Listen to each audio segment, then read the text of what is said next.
আমি তোমাকে কতবার বলেছি আমি বৃক্ষের মতো অনড় নই। তুমি যতবার ফিরে এসেছো ততবারই ভেবেছ আমি কদম বৃক্ষ হয়ে ঠায় দাঁড়িয়ে থাকব। কিন্তু এখন দেখো, আমি গাছের নিচে দাঁড়িয়ে থাকলেও হয়ে গিয়েছি বৃক্ষের অধিক এক কম্পমান সত্তা।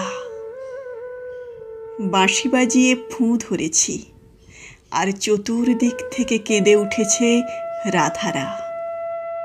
আমি কি বলেছিলাম ঘর ভেঙে আমার কাছে এসো?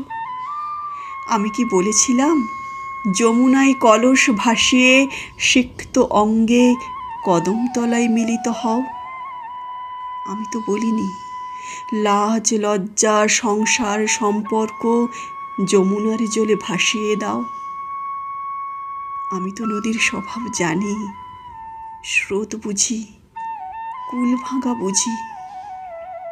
কিন্তু তোমাকে বুঝতে বাঁশিতে দেখো কতগুলো ছিদ্র, সব ছিদ্র থেকেই ফুঁ বেরোয়, আর আমার বুক থেকে রক্ত।